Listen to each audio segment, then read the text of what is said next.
সময়ত সম্পদ, সময়ত সন্ত্ৰাস। কিন্তু প্ৰতিটো সময়তে এক আকৰ্ষণ আৰু শিহৰণৰ নাম।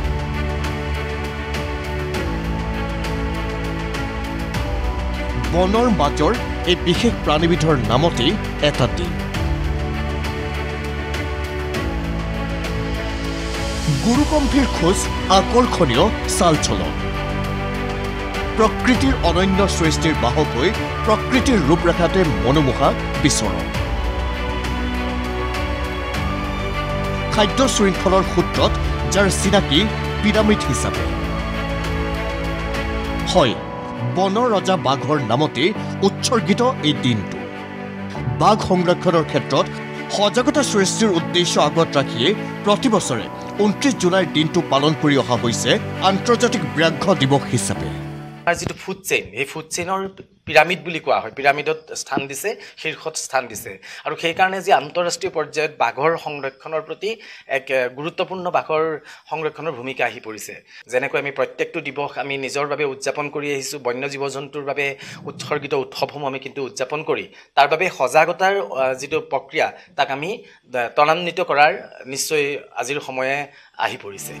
অসমবাসীৰ বাবে এই মুহূৰ্তত এক সুখৰ খবৰ যে বাঘ সংৰক্ষণৰ দিশত বিশ্বৰ ভিতৰত অসম এক উল্লেখযোগ্য স্থান হিচাপে চিহ্নিত হৈছে। কাজিৰঙা ৰাষ্ট্ৰীয় উদ্যান আৰু মানস ৰাষ্ট্ৰীয় উদ্যানে এই ক্ষেত্ৰত বহন কৰিছে ইতিবাচক বাৰ্তা। শেহতীয়া তথ্য অনুসৰি কাজিৰঙা ৰাষ্ট্ৰীয় উদ্যানত বাঘৰ সংখ্যা বৃদ্ধি পাইছে প্ৰায় 134টা পৰ্যন্ত। শেহতীয়া যি গণনা হৈছিল তাৰ মতে যদিও আমাৰ ৰেকৰ্ড মতে 104টা, কিন্তু তথাপিতো আমি ক'ব পাৰোঁ যে +-134, 134টা বাঘৰ সম্ভাৱনা আছে আৰু কাজিৰঙা ৰাষ্ট্ৰীয় উদ্যান, আৰু কাজিৰঙা হাইয়েষ্ট ডেঞ্চিটি বুলি কোৱা হয়।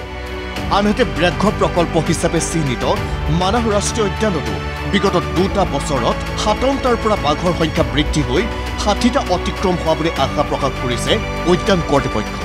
2010 চনত মাত্ৰ 10টা বাঘৰ পৰা আজি মানাহত প্ৰায় 60টামান বাঘ আছে।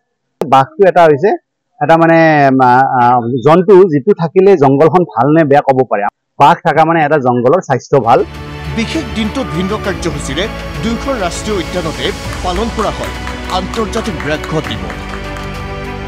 ভালেমান আকৰ্ষণীয় অনুষ্ঠানেৰে বিলোৱা হ'ল বাঘ সংৰক্ষণৰ সজাগতাৰ বাৰ্তা। ৰাইজৰ লগত আলোচনা কৰিব বিচাৰিছোঁ অলপমান বাঘ সংৰক্ষণৰ কাৰণে। তেওঁলোকৰ যথেষ্ট বড়ো সমাজত যথেষ্ট পৰিমাণৰ কালচাৰেল লিংক আছে, বাঘৰ লগত ট্ৰেডিশ্যনেল লিংক আছে। আমি ইয়াত এটা আলোচনা চক্ৰৰ ব্যৱস্থা কৰিছোঁ য'ত ৰাইজেও অংশগ্ৰহণ কৰিব আৰু কেইজনৰ বিজ্ঞ ব্যক্তিসকলক মাতি আনিছোঁ আমি। কাজিৰঙাৰ পৰা অনুজ বেলুৱাৰ আৰু শালবাৰীৰ পৰা নৱকুমাৰ দাসৰ ৰিপৰ্ট ND24।